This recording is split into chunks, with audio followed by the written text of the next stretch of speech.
Dear student, आज हम present perfect tense का डिस्कशन करेंगे। तो प्रेजेंट परफेक्ट टेंस की इम्पोर्टेंट पॉइंट, तो सबसे पहले हमने क्या करना होता है कि प्रेजेंट परफेक्ट टेंस में की पहचान क्या है, उसमें वर्ब की फॉर्म कौन सी प्रयोग होगी और हैज़ और हैव में से कौन किस सब्जेक्ट के साथ प्रयोग होगा, ये बातें आपको याद रखनी ज़रूरी है।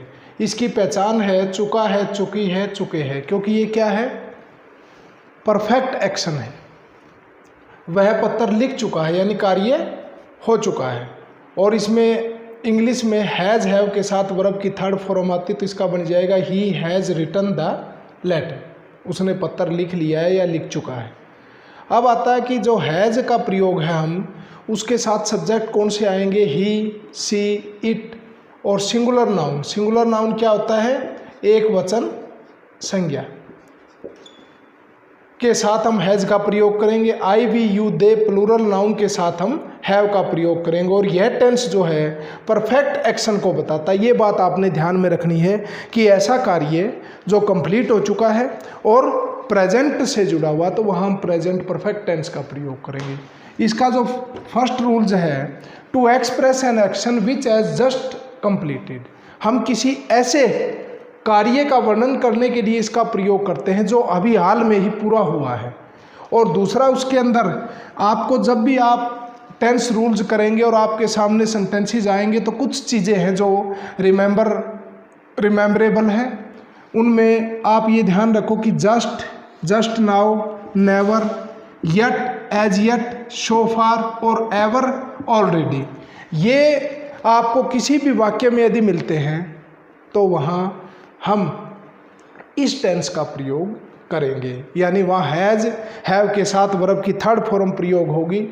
दूसरी बात ये ध्यान में रखने की, यट से ले यट, एज यट और सो फार ऐसे एडवर्ब्स हैं जिनके लिए आप वाक्य में नेगेटिव फॉर्म प्रयोग करोगे, यानी उसमें नोट का प्रयोग होगा। और एवर ऐसी फॉर्म है जिसके साथ क्वेश्चन मार्क यानी इंटेरोगेटिव सेंटेंसेस का आप उसमें प्रयोग करोगे। For example, he has just arrived here.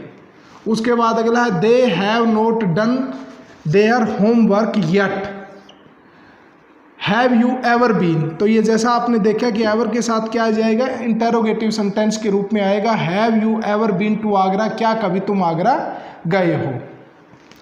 उसके बाद एक चीज़ हमने यहाँ नेवर डाला है, और पहले हमारा नेवर कहाँ आया था, प्रेजेंट इनडेफिनेट टेंस में।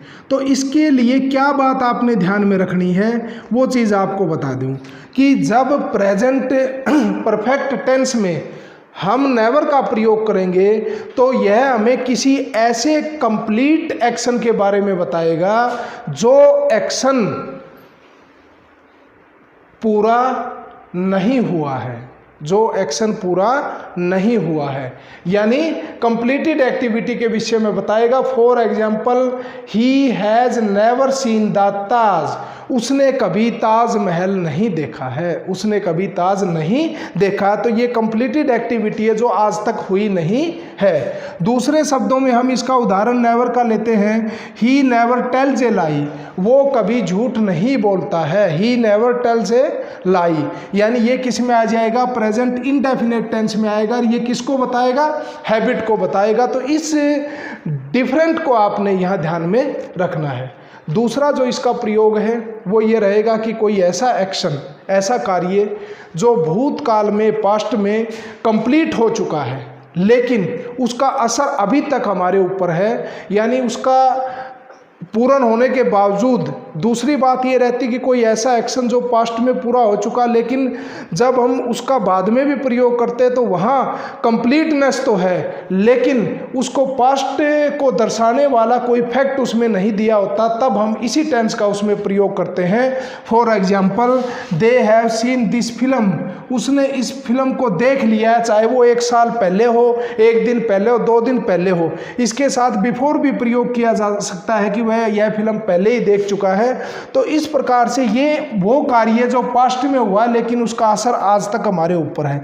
दूसरा, यानी पास्ट का ऐसा एक्शन जो इसके विपरीत है, वो क्या होता है कि जब मान लो इसी कार्य में हम, इसी एक्शन में हम यस्टरडे का प्रयोग करेंगे तो वहाँ क्या परिवर्तन हो जाएगा, ये वर्ब की सेकंड फॉर्म में चला जाएगा, दे शॉ दिस फिल्म यस्टरडे। तो इस प्रकार से हम प्रेजेंट परफेक्ट टेंस के जो रूल्स हैं उनको हम याद करेंगे और उनको हम देखेंगे, और ये आपकी वर्ब से संबंधित जो टेंसेज की फॉर्म आपने बढ़नी उसमें काफ़ी हेल्पफुल रहेंगे। नंबर 4 पॉइंट पे जो हमारा टेंस है वो है प्रेजेंट परफेक्ट कॉन्टिन्यूअस टेंस, और इस टेंस की इम्पोर्टेंट पॉइंट है, इसकी पहचान होती है से रहा है, से रही है और से रहे हैं। फॉर एग्जाम्पल, वह 2 घंटे से पत्र लिख रहा है। इंग्लिश में हम इसमें प्रयोग करेंगे हैज़ हैव के साथ बीन प्लस V1 जमा ING, और इंग्लिश इसकी बन जाएगी he has been writing a letter for 2 hours। इसमें भी he she it singular noun के साथ हैज़ का प्रयोग होता है, I we you they plural noun के साथ हैव का प्रयोग होता है। इस टेंस की जो मुख्य पहचान है, जो आपको बड़ा ध्यान रखना होता है, क्या है, इसमें एक ही मुख्य पहचान है कि ऐसे वाक्य जिनमें फॉर और सिंस के साथ समय दिया गया होता है, टाइम दिया गया होता है, वो इस टेंस से संबंधित रिलेटेड वाक्य होते हैं।